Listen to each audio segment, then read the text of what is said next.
तो रामानुजाचार्य जी के दामाद थे, उनका नाम था लालाचार्य। क्या नाम था?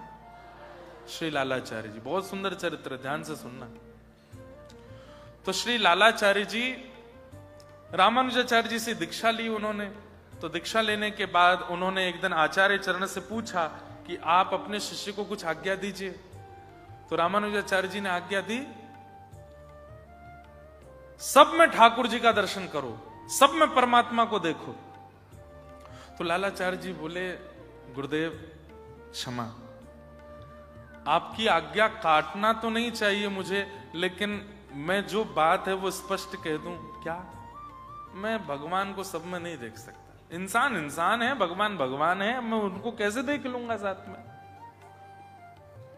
तो रामानुजाचार्य जी बोले, मुझे ये बात बहुत अच्छी लगी आपकी। ये कई लोग होते हैं ना कि गुरु ने कुछ कह दिया, कर तो नहीं सकते, लेकिन जबरदस्ती दिखाने के, हाँ हाँ गुरुदेव आप तो बस आज्ञा करो, जो कहेंगे वो करने को तैयार हैं, आप तो बस कहने की देरी करो। ऐसी बड़ी बड़ी बातें नहीं की, आपने स्वीकार किया कि मैं नहीं कर पाऊंगा। सब लोग इधर देखो, ध्यान से सुनो। तो लालाचार्य जी बोले कि मैं सब में परमात्मा को नहीं देख पाऊंगा, कोई और आज्ञा कर दीजिए। तो दूसरी आज्ञा करते हुए आपने कहा कि सब में अपने गुरु को देखने लग जाओ, गुरु का दर्शन सब में करने लग जाओ, ये आज्ञा का पालन कर लो। लालाचार्य जी फिर से बोले, क्षमा करें मैं ये भी नहीं कर पाऊंगा। सब में अपने गुरु मेरे गुरु हैं, सब में उनको कैसे देख लूंगा मैं? तो रामानुजाचार्य जी बोले, तीसरी आज्ञा।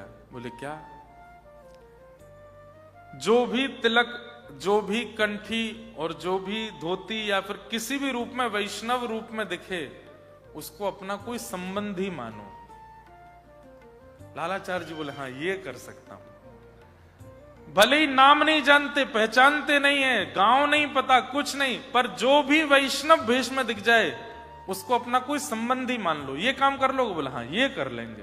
बोले बस हमारी आज्ञा है, आज के बाद तिलक धारण करने वाले, शिखा धारण करने वाले, गले में कंठी पहनने वाले, धोती पहनने वाले वैष्णव कहीं से भी हैं, उनको तुम अपना संबंधी मानोगे।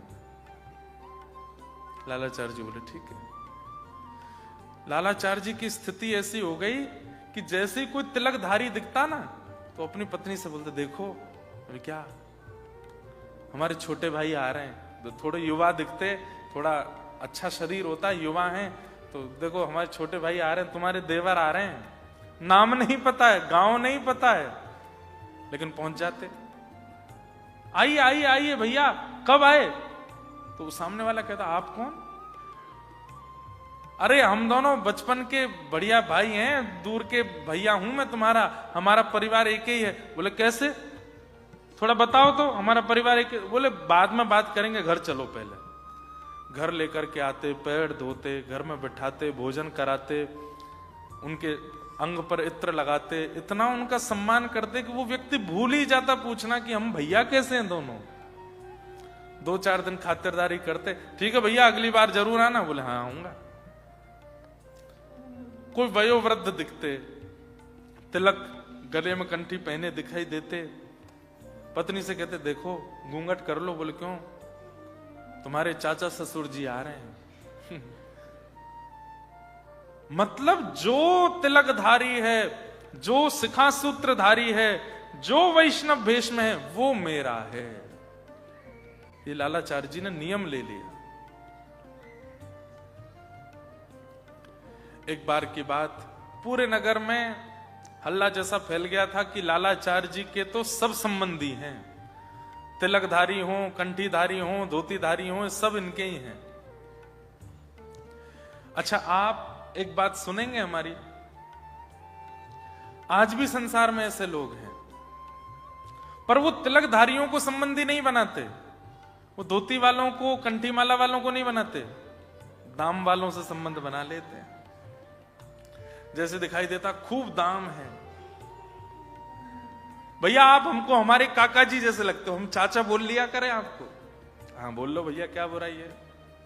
बहन जी आप तो हमको मौसी जैसी, हमारी मौसी बिल्कुल आपकी जैसी दिखती थी, पता है ना कि मर्सिडीज से उतरे हैं बाहर। आप तो मौसी हो हमारी। मौसी जी। अब तो दूसरा कोई पूछे ये तुम्हारे भतीजे हैं? नहीं, वो हमको धर्म की मौसी बना लिया उसने।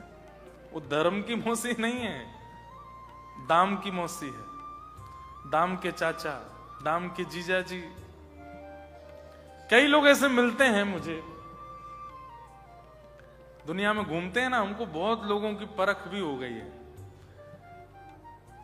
जैसे दिखता है कि धनी मानी व्यक्ति है, बहुत ज्यादा संपन्न व्यक्ति है, तो हमारा मन होता है कि संबंध ना भी बना सकें तो कम से कम मित्र तो बना लें इसको। वैष्णव का उल्टा रूप होता है। जैसे दिखता है कि तिलक स्वरूप सुंदर धारण किया है, गले में कंठी पहनी है, एकादशी नियम करते हैं, ठाकुर जी की कथा सुनते हैं, इससे कोई संबंध बना लेते हैं, इससे कुछ अपना संबंधी बना लेते हैं।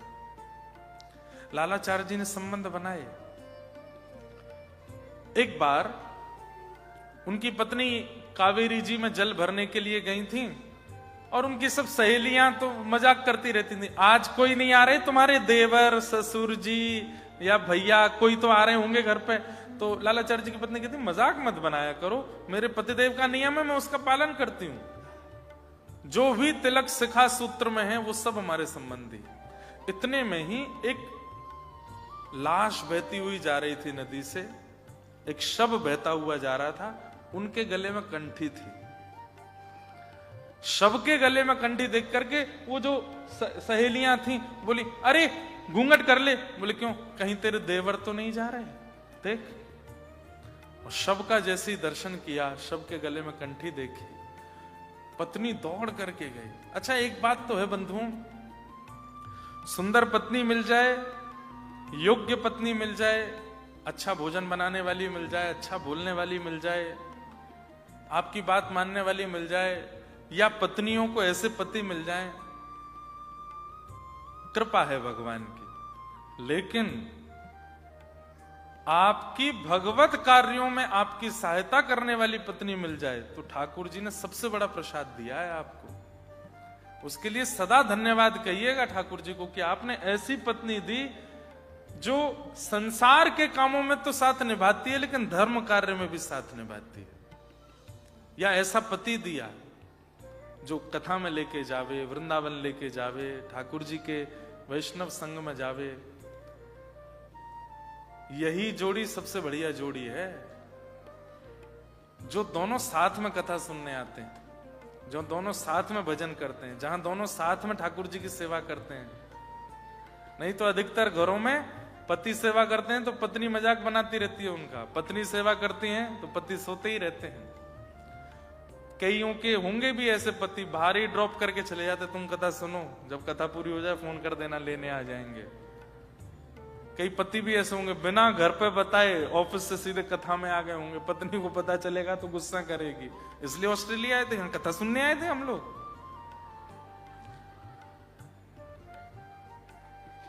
लेकिन दोनों वैष्णव हैं तो ये बहुत बड़ी कृपा है ठाकुर जी की, बहुत बड़ी कृपा है। इसको ठाकुर जी की कृपा मान करके कभी कभी पत्नी तो छूती है पति के, पति भी छू ले। जय हो, तुम हमारी धर्म में साथ देती हो। अगर बगल में बैठी हो तो छू लो, दूर बैठी हो तो कथा के बाद छू लेना। ये हंसने वाली बात क्या है? हम किसको प्रणाम करते हैं, हम वंदन किसको करते हैं? जिसके कारण हमारे जीवन में कुछ अच्छा हुआ, जिसके कारण हमारे जीवन में ज्ञान आया, जिसके कारण हमारे जीवन में ठाकुर जी आए, हम उसको प्रणाम करते हैं। कर लो।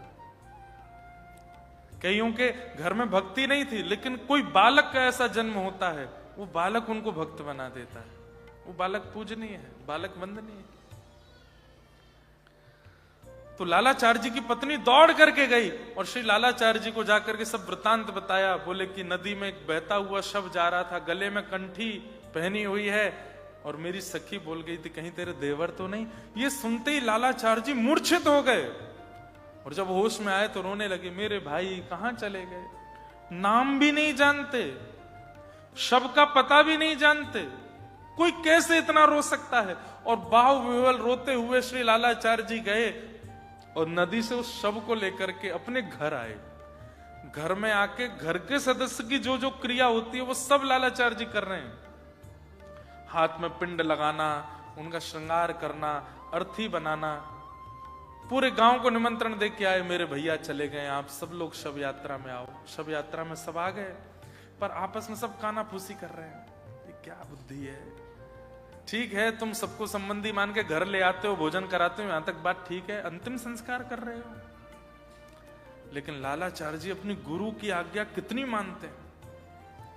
अर्थी पर लेकर के, और पूर्ण बिल्कुल वैसे ही रो रहे हैं जैसे छोटा भाई चला गया हो। और लेकर के गए, संस्कार किए, संस्कार करके घर आए। घर आकर के अपना पूरा मुंडन आदि सब करवाया, और जो 13 दिन के पूरे नियम होते हैं शुद्धि के, वो सब करने लगे। गांव के लोग मजाक बनाने लगे। 13वें दिन ब्राह्मण भोज था। लालाचार्य जी ने नगर के ब्राह्मणों को कहा कि हमारे भाई चले गए हैं, उनके ब्राह्मण भोज में आप सबको आना है। उन ब्राह्मणों ने कहा, जाति का पता नहीं, कुल बिरादरी खानदान का पता नहीं किस लावारिश शरीर को लाके संस्कार कर दिया, बोलता उसके 13 ही ब्राह्मण भोज में हम तो नहीं आएंगे। और पूरे नगर में एक भी ब्राह्मण नहीं आया प्रसाद पाने। तब लालाचार्य जी अपने गुरुदेव श्री रामानुजाचार्य जी के पास गए और जाके बोले, गुरुदेव, मैं तो पूर्ण निष्ठा से आपकी आज्ञा मान रहा हूं, लेकिन ये संसार उस निष्ठा को तोड़ने में कोई कसर नहीं छोड़ रहा है। मैंने अपने भाई का अंतिम संस्कार किया, आपने कहा कंठीधारी तिलकधारी सब तुम्हारे संबंधी हैं, कोई भी ब्राह्मण भोज में नहीं आया। तब रामानुजाचार्य जी बोले, ठाकुर जी से प्रार्थना करो, अगर तुमने नियम का पालन अच्छे से किया होगा ठाकुर जी कृपा करेंगे। ठाकुर जी से प्रार्थना की। बंधुओं, वैकुंठ से एक सीढ़ी प्रकट हो गई पृथ्वी के लिए, और वैकुंठ के ब्राह्मण आए हैं लालाचार्य जी के यहां 13 की प्रसादी पाने।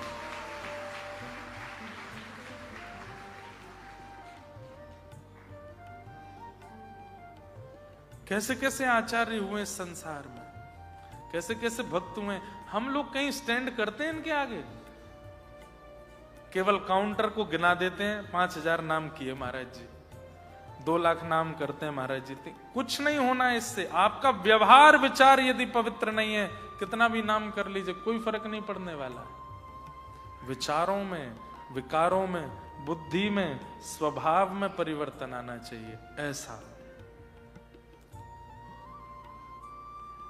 ईश्वरे तदधीनेषु बालशेषु द्विषस्तु च प्रेम मैत्री कृपापेक्ष य करोति समध्यम। ईश्वर में प्रेम करे और ईश्वर के अधीन जितने भी भक्त हैं उनसे मित्रता करे, और जो ठाकुर जी से दूर रहते हैं, कथाओं से दूर रहते हैं, मंदिरों से दूर रहते हैं, नाम से दूर रहते हैं, उनसे स्वयं दूरी बना ले। ये मध्यम व्यक्ति का लक्षण है।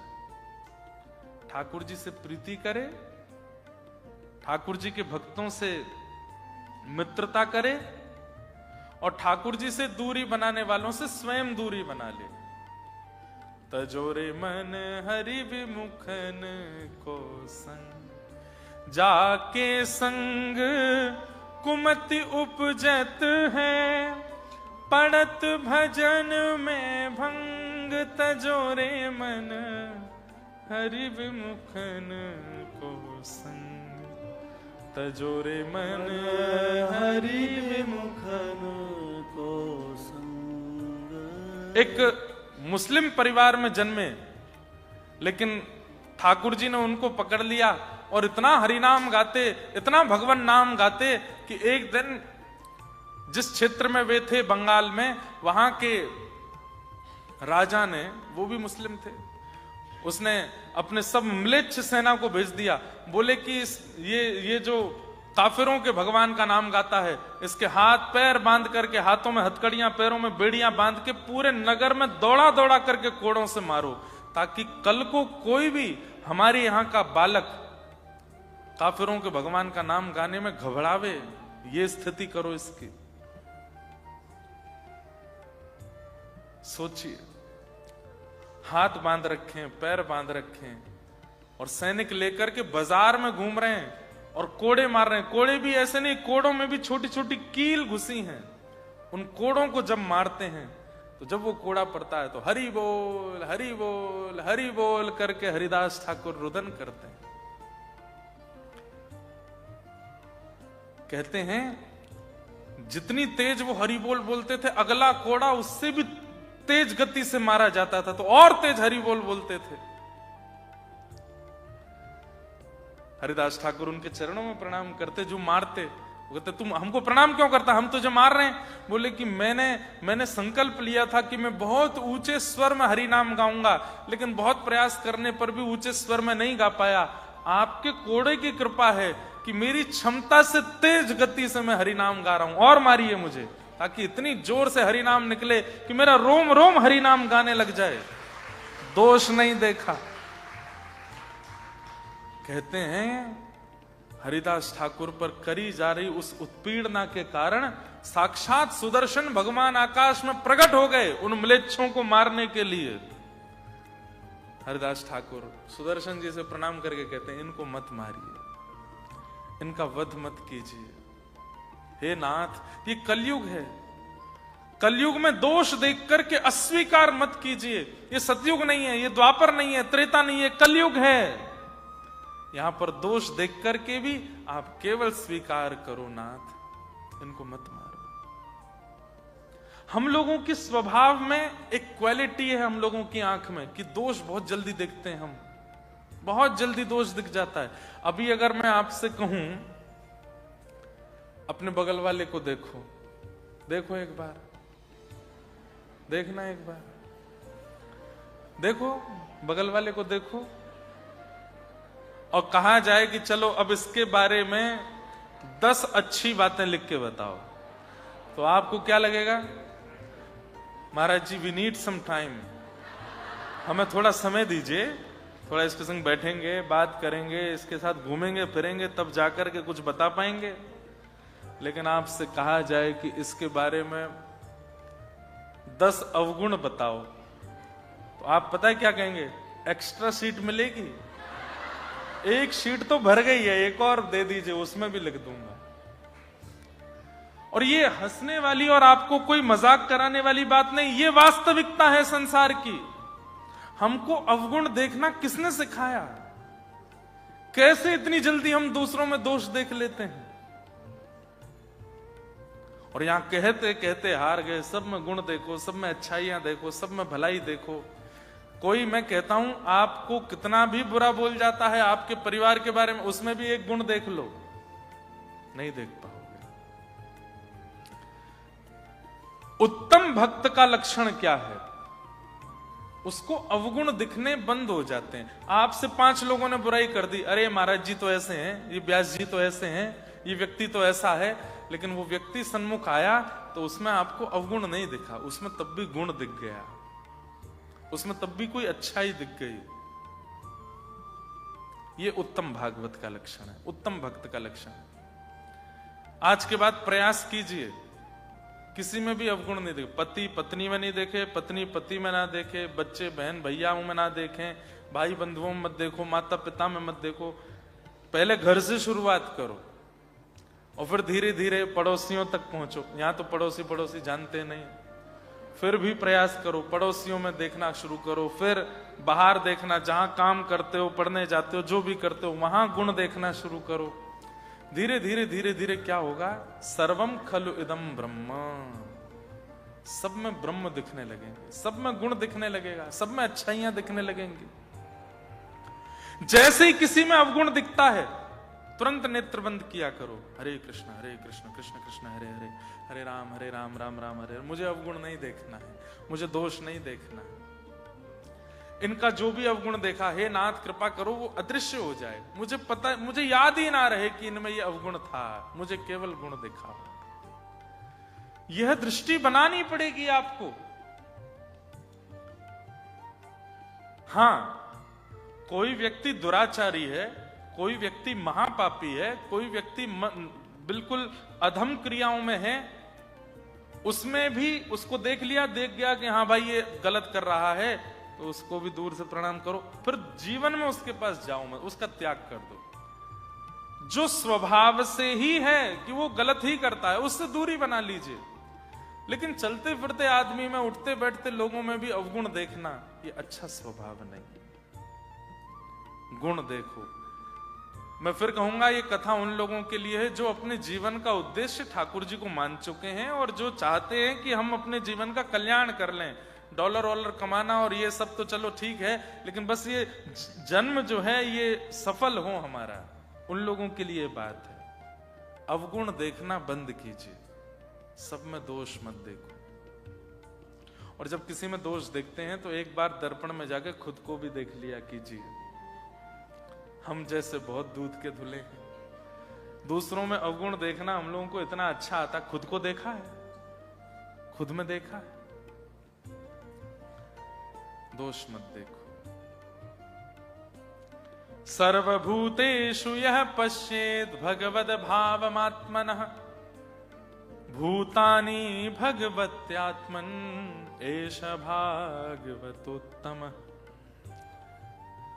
मीराबाई कहती हैं, मैं देखूं जिस ओर सखीरी, मैं देखूं जिस ओर सखीरी, सामने मेरे सांवरिया, सामने मेरे सांवरिया, ओ सामने मेरे सांवरिया, सामने मेरे सांवरिया, मैं तो नाचूंगी सांवरिया, मैं तो नाचूंगी सांवरिया, मैं तो नाचूंगी सांवरिया, मैं तो नाचूंगी सांवरिया। सबई जन गोपाल के सबई भूमि गोपाल की, ये बुद्धि रख के सब में गुण देखो, नहीं देखिए दोष सब में। हर कोई परफेक्ट नहीं होता इस संसार में, सब में दोष होते हैं, लेकिन दोष देखना नहीं है, हमें गुण देखना है, क्वालिटीज देखनी है। वही गुण देखते देखते देखते देखते देखते देखते एक दिन आपका ऐसा स्वभाव बन जाएगा। और ये बात मैं बोल रहा हूं, इसका मतलब मैं नहीं करता ऐसा नहीं, मैं बहुत प्रयास करता हूं कि मैं किसी में अवगुण ना देखूं। हमारी निंदा करने वाले लोगों की बातें भी जब मेरे सामने आती हैं कि आपके बारे में ऐसे बोल रहे थे, हम कहते कोई बात नहीं, उसमें भी एक गुण देखो, उसकी कोई अच्छाई तो होगी। और ये भागवत जी की कृपा है कि ऐसे गुण बन पाते हैं। सब में गुण देखो, किसी में दोष नहीं। उत्तम उत्तम व्यक्ति का लक्षण है, वो सब में अच्छाइयां देखता है। और धीरे धीरे अच्छाइयां देखते देखते देखते देखते दृष्टि में एक क्वालिटी आ जाएगी कि जहां देखेगा उधर श्याम सुंदर दिख जाएंगे। कई ऐसे मेरे मित्र हैं वृंदावन के, उनको कहीं ना कहीं ठाकुर जी दिखते हैं, वो फोटोज भी खींचते हैं। कोई वृक्ष देखेंगे उसमें आकृति दिख जाएगी, सामान्य को नहीं दिखी उनको दिख जाएगी। बादल देखेंगे बादल में आकृति दिख जाएगी, पत्थर देखेंगे पत्थर में आकृति दिख जाएगी। ये कपड़ों में सरवट आ जाती है, हम लोगों को लगेगा उनको वहां भी ठाकुर जी की आकृति दिख जाती है। व्यक्ति विशेष में ठाकुर जी का भाव दिखने लगता है। गुण देखने से भगवत दर्शन की प्रारंभिक सीढ़ी प्रारंभ हो जाती है। उत्तम नहीं बन सकते तो मध्यम बनने का प्रयास करो। मध्यम क्या? मध्यम कौन? ईश्वरे तदधीनेषु बालशेषु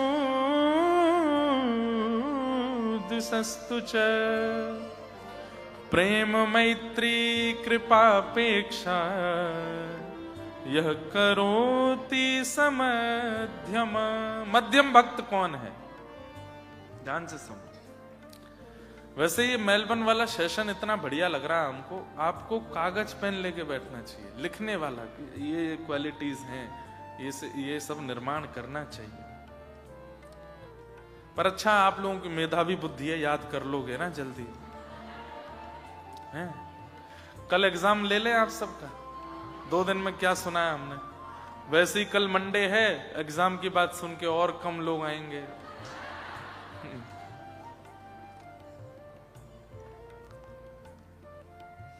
ईश्वरे तद अधीनेषु। मध्यम व्यक्ति जो उत्तम नहीं है, उत्तम कौन? जो सब में ठाकुर जी को देखे। ठाकुर जी नहीं देख सके तो सब में गुण देखे। लेकिन जो यह नहीं कर पा रहा है वो मध्यम बनने का प्रयास करे। मध्यम की स्थिति क्या है? ईश्वरे तद अधीनेषु। वो ठाकुर जी में और इंसानों में भेद तो रखता है। ठाकुर जी, इंसान इंसान है। हमारे आचार्य चरण, जिस परंपरा में हमारी दीक्षा हुई, श्री रामानुजाचार्य,